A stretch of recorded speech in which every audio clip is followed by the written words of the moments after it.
James, over to you. Thank you, Frank. But before I start, the iPad is the future of reading. That's what I did last year. How many people here have got an iPad? Raise your iPad. How many of those use it for reading? I rest my case. I'm James Clay. I'm from Gloucestershire College, which is a large FE college that covers Gloucestershire. And I'm going to be talking about agents of change. Students as agents of change. Students are learners, the very reason we exist. And often when you talk to people about learners, how many people here have heard colleagues in their institution say, "Oh, I really like this place when the students aren't here. I do like it when the students are away." You know, because one of the reasons is that this is Crystal Palace, and NORAD has declared DEFCON 3. Scramble all alert aircraft. Students are dangerous. Students are a threat. Students cause us problems. Students, if they bring their own devices on or they use the computers, are security threats. They're dangerous. We need to be wary of them. Students are safety threats. They do things that they unplug computers and plug in their own laptops. Students are, this is not working, I'm going to have to get it. Students are a financial threat, okay? Because if they don't pay their fees, we're not going to get our income. Students like to spend their own money, but they're costing other things. Students are a health and safety threat. They bring in devices that haven't been pack tested. Even though there is no legal requirement for any device to be pack tested, they haven't been pack tested. Students Danger, Will Robinson, danger. are dangerous. Which is why, over the last 100 years, we don't listen to students. They're a threat. They want to do things that are dangerous, that will impact the financial integrity of our organisation. They will do things that will cause us health and safety nightmares. We need to do full risk assessments. They do things like steal our electricity by plugging in their own devices. They are dangerous. There's dangers all around us. They're a threat. And even now, we talk about students as agents of change, as though it's something new or different. We must remember the reason why educational institutions exist is because we are there to provide a service to the learners. As a result, we do need to change, and we do need to think about how we can change. And of course, the obvious answer, just remembering, of course, that students are still a threat, because change What an idea. is the management of change. We're going to need to change the way that we think. We've got to change the way that we do things. We've got to change the culture of our organisations. Bring your own devices is not about security or IT. It's about culture change across the whole organisation. But we still see students as dangerous and a threat. We see change as a threat. People do not like change. It's just part and parcel of what they do. Shall we play a game? So what's the solution?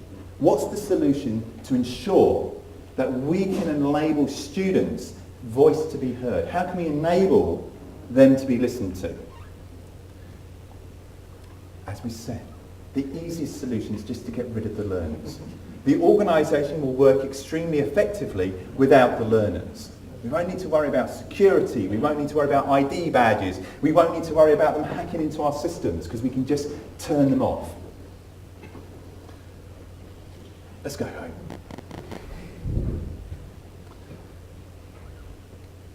Why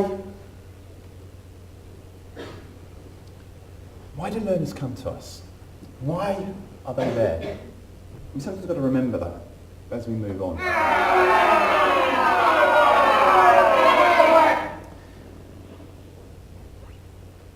Every organisation has politics in inertia, and that's why we don't change. You will all know that people have built their own little kingdoms. We talk about silos. My favourite story from our inspection 3 years ago was we just bought a load of MP3 players, we bought a load of mobile phones, we were giving them to learners, and suddenly we had Ofsted coming in to do an inspection.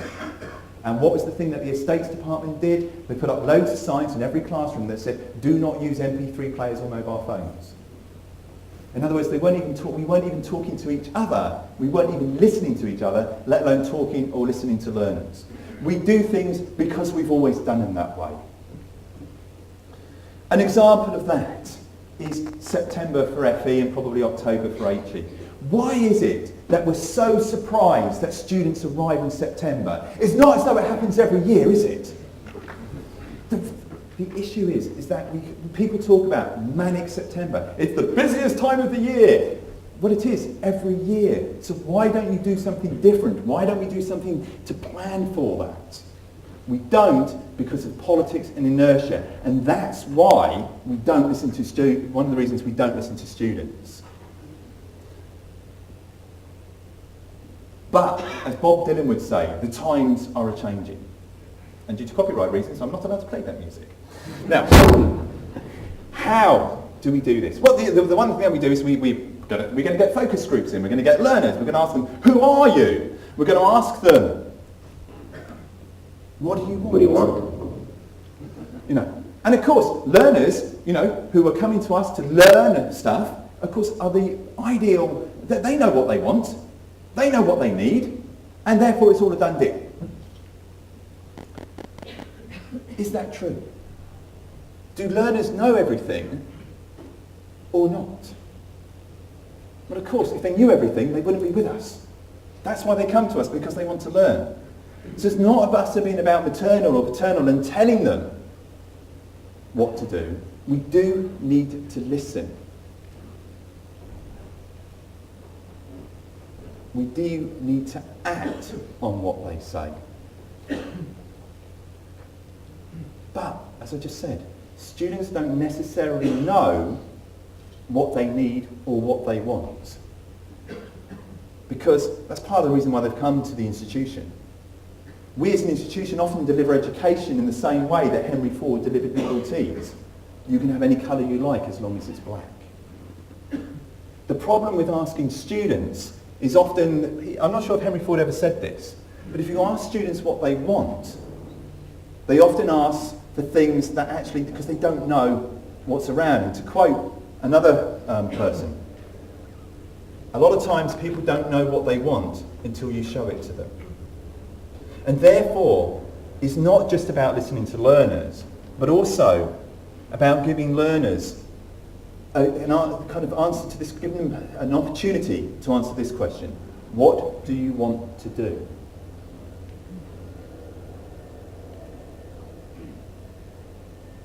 Not what do you want. Offer them real choices, not ones that meet the political needs or the inertia needs of the organisation. Act on their real concerns and also in terms of not just acting, but actually be seen to act, and that's quite important. Because learners you'll actually do something, unless the learners know about it, they're not going to know. We had that earlier with someone saying, I want to print from my own device. Well, you can do that.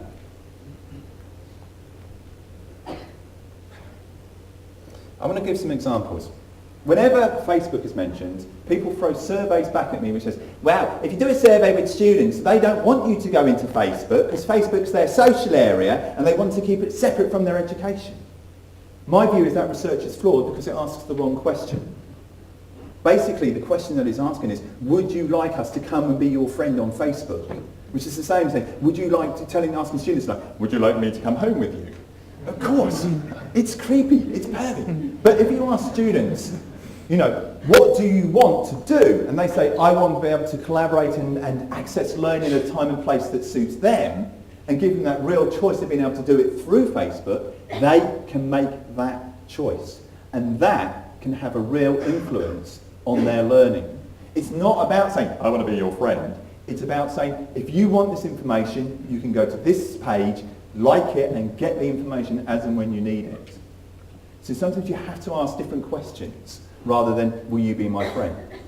Libraries is a prime example.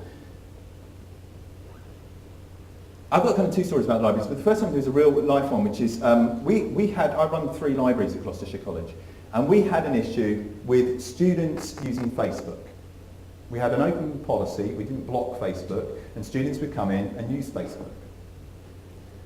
But we also got complaints from learners. Learners who said, I cannot use the library because there are learners on Facebook, and therefore I'm not happy. We were listening to learners. So we talked to the learners, we gave them a choice. We don't want to block it entirely because we know some of you want to use Facebook at certain times. And we had a peak at lunch times that went up like that. So we blocked Facebook between 10 and 3 on the assumption that the demand would go up in the early part of the day and the late afternoon and decrease at lunchtime. Yeah, no, what actually happened was demand peaked even more because learners who previously wouldn't even come into the library to use the computers suddenly realised that they would be available, and demand actually went up. Unintended consequences, so you do have to plan for that. The other thing about libraries is the fact that librarians, and this is kind of slightly off tangent, believe that the way to solve a problem with learners is to put up a sign. And sometimes, it does work. We have signs that say permitted learning area. We allow people to learn in the libraries. This is my favourite sign. It actually did work. We put a sign out that said no swimming, and we've never had a swimming problem in the library since. My favourite sign in the library is a sign that says no mobile phones. And underneath it says, if you need help, please phone these numbers. You cannot solve problems often by signs, but that's kind of things. Laptops.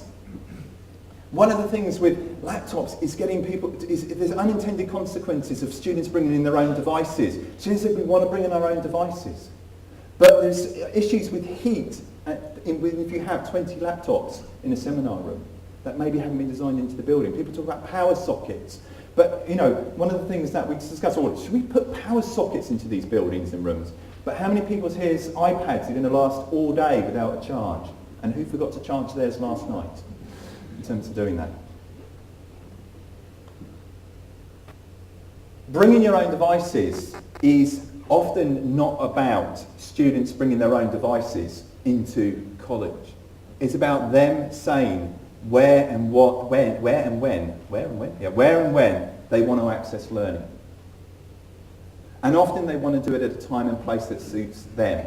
And they have always done that. One of the things that we need to be able to do as educationists is by listening to learners, is to be able to allow them to access education at a time and place that suits them, regardless of which device they're on. And they will want to access different types of learning on different devices at different times.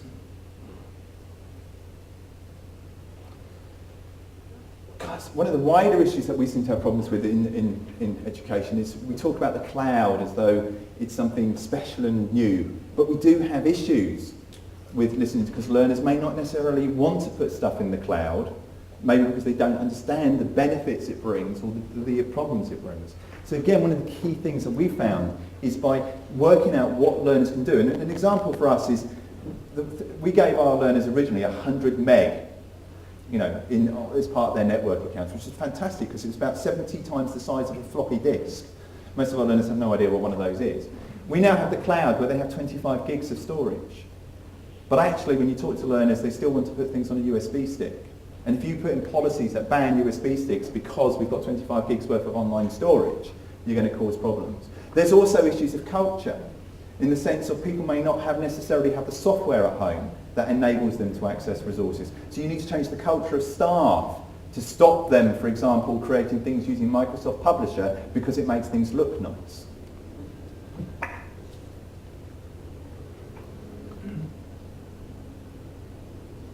One of the problems with listening to learners is the ones that you listen to are normally the loudest. The ones who, basically, if you've got a problem, speak up now or keep quiet. And the quiet ones won't speak. So you need to have different avenues to get the voice heard, not just by the majority, but also by the ones that have got something to say. There may be, I mean, who here's a reflective learner, or do you want time to think about it? It's about engaging with the learners. I'll go back to the library. If you want to solve problems in the library, the best way of doing it is to engage with the learners, to get them to form a relationship with the library staff and the library environment, because then they will care and respect for it. They'll also use it as well. It's very important that when you're talking about learner voice, students as agents of change, is that you're not led by the loudest majority of your learners, because they may not necessarily know what is required, or they probably more likely don't know what is possible. So don't be led by learners, but be informed by the way that they're working, the way that they're working together, collaborating. Change is going to happen. Our learners are changing. The learners that we had 10 years ago are not the same learners that we had 20 years ago and 30 years ago. I'm not talking about digital natives here, I'm just talking about the way that they plan and organise themselves in many ways. I don't really have all the answers, and I never intended to with this presentation. The key for me is that too often we think about internal politics, we think about silos, we think about inertia, or we don't think about inertia, we just let it happen. We do things because we've always done it that way. And the learners are an afterthought. It's time to remember where and when our bread and butter comes from. Thank you very much. Thanks very much, James.